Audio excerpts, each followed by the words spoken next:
우리 어릴 때 참 과학자 꿈이 많았는데 과학자 아니면 장군 아니면 대통령이었어요. 지금 스마트폰을 만지고 혹은 뭐 과자를 먹고 이 모든 행동들이 사실은 과학에 기반을 두지 않습니까? 네, 그렇죠. 예. 이 과학 그리고 이 과학이 어떤 방향을 가지고 발전을 해왔는지 이건 또 이 과학 철학을 보면 우리가 또 가늠해 볼 수가 있죠. 야, 과학 철학. 뭐 언뜻 들었을 때 좀 낯선데 궁금합니다. 과학과 철학 잘 안 맞는 것 같지만 네. 이걸 이제 한데 묶은 과학 철학 강의 저희가 EBS 클래스 2에서 또 준비를 해봤거든요. 네. 그 강의 지금부터 함께 하시죠.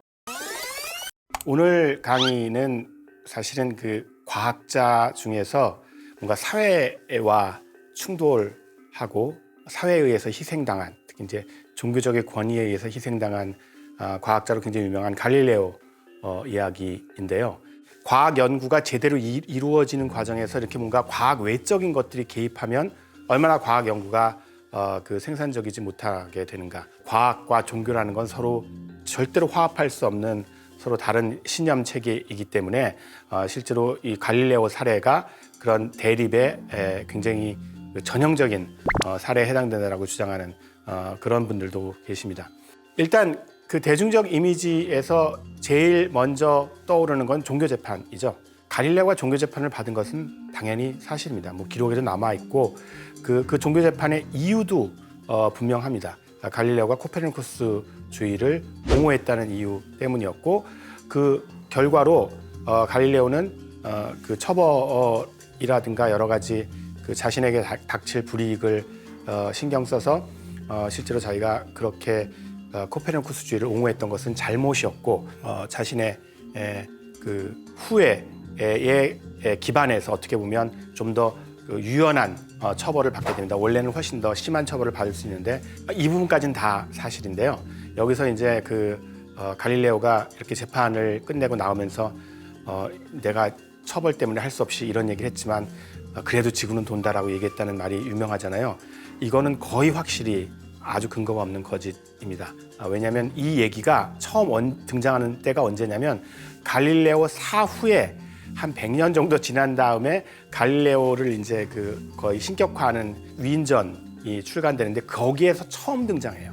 자, 어쨌든 갈릴레오가 이런 종교 재판을 통해서 자신이 추구했던 과학적 진실, 그러니까 갈릴레오는 정말로 코페르니쿠스가 참이라고 믿었거든요. 그래서 그 이론을 어떻게든 옹호하고 그것들 널리 퍼뜨리길 원했는데 그것에 대해서 당시 로마 교황청이 일종의 족쇄, 너 더 이상 떠들지 마라고 칙령을 통해서 종교 재판을 통해서 그걸 못하게 했던 것은 사실입니다. 그래서 그런 의미에서 과학적 연구의 자유에 종교의 그 부당한 개입이 있었던 사례인 점은 분명합니다.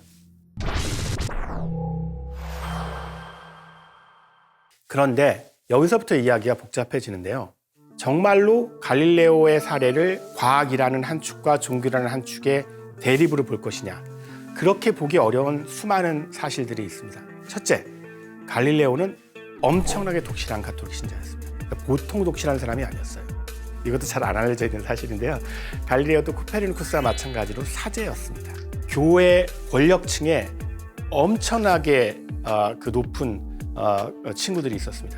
일단 그런 면에서 갈릴레오를 교회와 혹은 종교와 적대적인 인물로 묘사하는 게 문제고요. 또 한 가지 더 중요한 점은 갈릴레오는 자신의 코페르니쿠스 이론이 성경에 위배된다고 본 적이 없습니다. 당시 이제 신교의 부흥으로 위기감을 느낀 가톨릭 교회가 종교 해석에 있어서 굉장히 보수적인 입장을 보이기 시작하는데 거기에 대해서 이건 잘못된 해석이다라는 얘기를 하고 있었던 겁니다. 이 지점이 굉장히 중요합니다.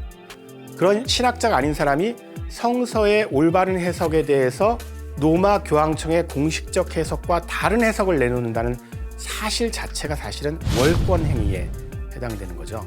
이 지점에서 우리는 갈릴레오가 살던 시기의 인식론적 지용도를 볼 필요가 있습니다. 당시의 인식론적 지용도는 자신이 속한 어떤 그 전문 직종에 따라서 어디까지 이야기할 수 있는지가 엄격하게 제한된 그런 시대였습니다. 당시의 수학자는 세상이 어떻게 돌아가는지를 수학적으로 정확하게 기술하기만 할 수 있습니다. 절대로 그것을 인과적으로 설명하는 역할을 하면 안 돼요. 그런데 자연 철학자는 수학자와 달리 인과적 설명을 할 수 있습니다. 이 수학으로 현상을 구제하는 거기서 멈추지 않고 실제로 세상이 어떻게 돌아가는지 인과적으로 설명할 수 있는 사람이 되고 싶다. 갈릴레오가 신학자가 되기를 희망하면 이거는 전혀 다른 문제입니다. 당시의 지형도에서.